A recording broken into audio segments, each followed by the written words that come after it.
Mesdames et messieurs les jurés, cher public, si je me tiens devant vous aujourd'hui, ce n'est nullement dans l'intention de vous vanter mes qualités oratoires, car ceux dont je vais vous parler ne m'entendent pas. Si deux sourds se battent, est-ce à cause d'un malentendu?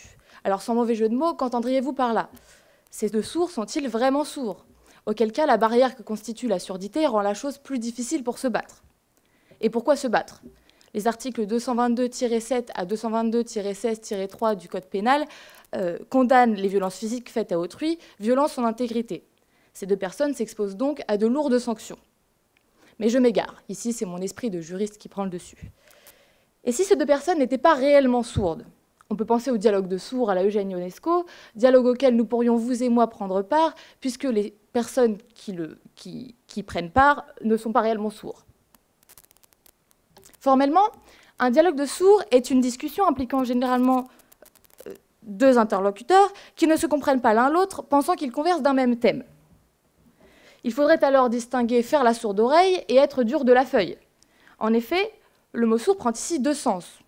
Un sens propre, qui désigne bien évidemment la surdité, et un sens plus dissimulé qui consiste à ne pas vouloir entendre.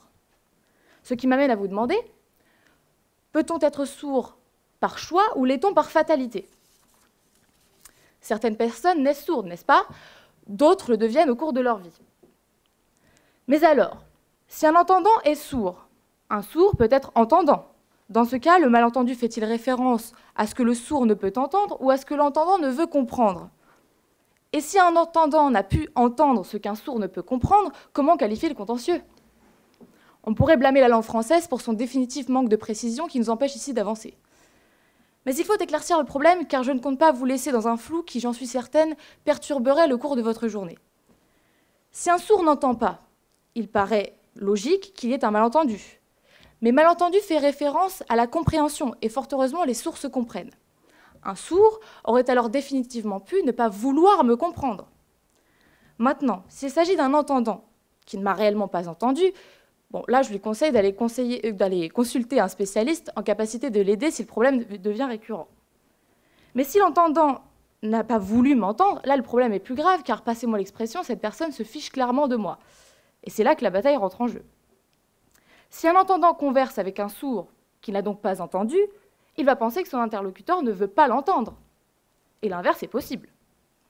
De façon plus pratique, imaginons que cette dispute ait atteint un niveau de violence physique ou verbale qui nécessite l'intervention d'un juge.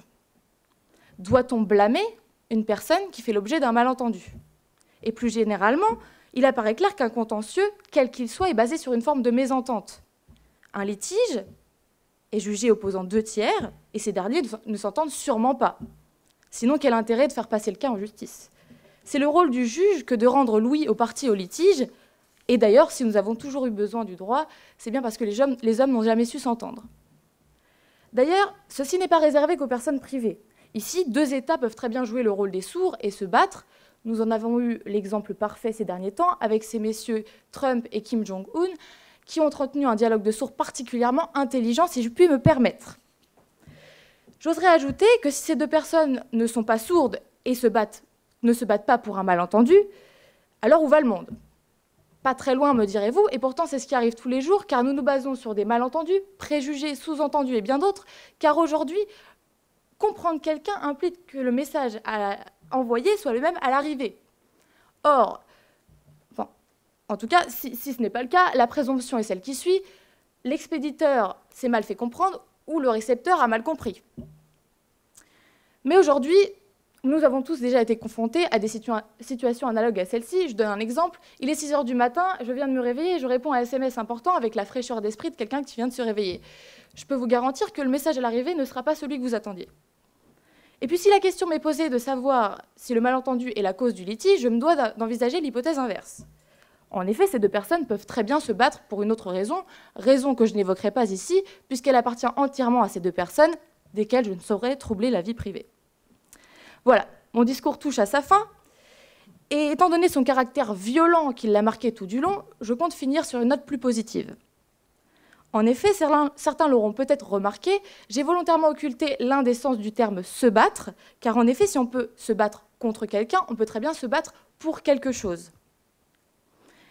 Et puis, Et si, depuis le début, nous nous étions tous trompés, prouvant à quel point nous sommes pessimistes? Si, depuis le début, ces deux sourds ne se battaient simplement que pour une cause qui leur est chère, ou bien dans le cadre d'une activité physique telle que la boxe ou le judo? Voilà, donc là, je viens de ressemer le trouble dans vos esprits, je m'en excuse. Mais quoi qu'il en soit, mesdames et messieurs, je ne sais pas ce que vous en pensez, mais je pense bien que nous devrions laisser ces deux personnes, sourdes ou non, tranquilles afin d'éviter tout malentendu. Merci.